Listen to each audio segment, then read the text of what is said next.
Dustin Tibbetts with Passport to Wall Street, and today we're going to talk about where should you put your stop loss if you're investing in a stock.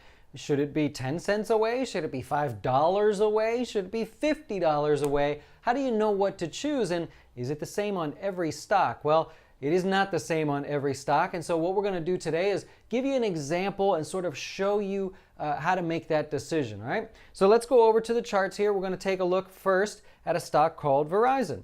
Now let's just play the game and imagine that you're investing in Verizon and you bought the stock here for some reason. Should you put your stop $1 away? Let's say it's at 55 or 54.65 at the moment. Should you go to 53.65? Should you come all the way down here to 49?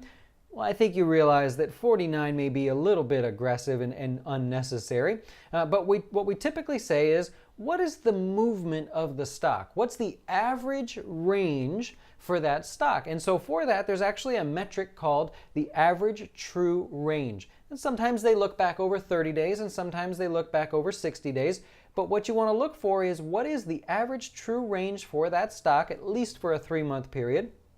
And so you then consider a stop loss for an investment around 3 to 4 times the average true range. Now, if it happens to be close to an earnings announcement, then you're going to want to go as much as 5 times the average true range. So let's just do an example. So Verizon's average true range is 77 cents. So if we said, I don't know, 3 times the average true range, that'd be about $2 and 10 cents lower. So 54.65, here's 53.65. You see how far we've already moved. 52.65, and let's go down to 55. So an initial stop loss of an average range that is 3 to 4 times puts you in this range right in here, basically, about, let's call it 52.50 on the smaller side. That should be plenty of room for a stock like Verizon, considering that its normal movement averages about 77 cents. So that's a quick way to say, well, that's probably a little much. I don't really probably need to give it that much room, but if that is going to be 3 to 4 times the average range, then I need to have my initial stop loss somewhere around here. Well, let's go to a more active stock. Let's take a look at Netflix. We've all heard of Netflix before. Could we then say on Netflix that our stop loss should be 3 to 4 times that, which would be $2 away? Of course not. Netflix can move $2 in 5 minutes. So we don't want to have a stop loss there. We want to look at the average true range of Netflix. And you know what the average true range of Netflix is? It's actually $12. So you want to start 3 to 4 times more. So let's round up and say that's $50 that you want to start with a stop loss. So if you go from 68 all the way down here to 18, there we go, that happens to be right about there.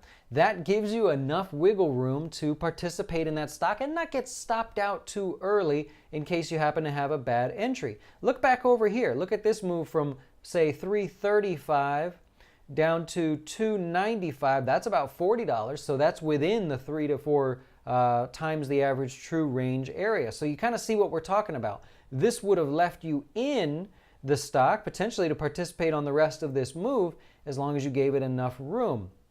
Of course, it depends on your entry as well. So that's just a quick sort of overview of taking a look at the average true range of a stock, understanding how much it wiggles around, and then participating in that in a fair way. So imagine 3 to 4 times the average true range. Take a moment, just type in Google or whatever you use to look up the average true range of a stock. As long as it's a 30-day average, that'll get you started. And so that'll give you an idea of where to put your stop loss. Well, I hope you enjoyed that. I hope it makes you a profit, and we'll talk to you soon.